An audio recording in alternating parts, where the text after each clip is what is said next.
ನಮಸ್ಕಾರ ಸ್ನೇಹಿತರೆ, ನೋಡಿ ಏನು ಕಾಣಿಸ್ತಾ ಇದೆ, ಇದೇ ಭೂಮಿ 10 ಕುಂಟೆ ಸ್ನೇಹಿತರೆ. ಇದು ಜನರಲ್ ಪ್ರಾಪರ್ಟಿ, ಈಸ್ಟ್ ಫೇಸಿಂಗ್ ಇದೆ. 10 ಕುಂಟೆ ಭೂಮಿ ಮಾರಾಟಕ್ಕಿದೆ. ಸ್ಟೇಟ್ ಹೈವೇ ರೋಡಿಂದ ಕೇವಲ 1 ಕಿಲೋಮೀಟ್ರ್ ಒಳಗಡೆ ಬರಬೇಕು. 10 ಕುಂಟಾಸ್. ಅಕ್ಕಪಕ್ಕ ತೋಟಗಳು ನೋಡ್ತಾ ಇರ್ಬೋದು ತಾವು. ಫುಲ್ ಡೆವಲಪ್ಮೆಂಟ್ ತೋಟ, ಒಳ್ಳೆ ನೀರಾವರಿ ಜಮೀನು, ಖಾಲಿ ಜಮೀನು, ಸ್ಕೆಚ್ಚಾಗಿ ಪೋಡಾಗಿ ಹದ್ಬಸ್ತಾಗಿ ರಿಜಿಸ್ಟರ್ ರೆಡಿ ಇರುವಂಥ ಪ್ರಾಪರ್ಟಿ, ಸುಯಾರ್ಜಿತ ಆಸ್ತಿ,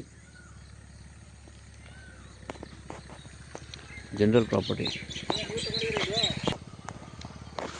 ಗೌರ್ಮೆಂಟ್ ನಕಾಶೆ ರಸ್ತೆ ಸ್ನೇಹಿತರೆ. ಇದು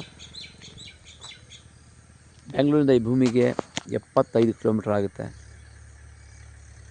ಹೆಚ್ಚಿನ ಮಾಹಿತಿ ಸಂಪರ್ಕಿಸಿ ಮರ್ದಾನ್ ಪ್ರಾಪರ್ಟೀಸ್.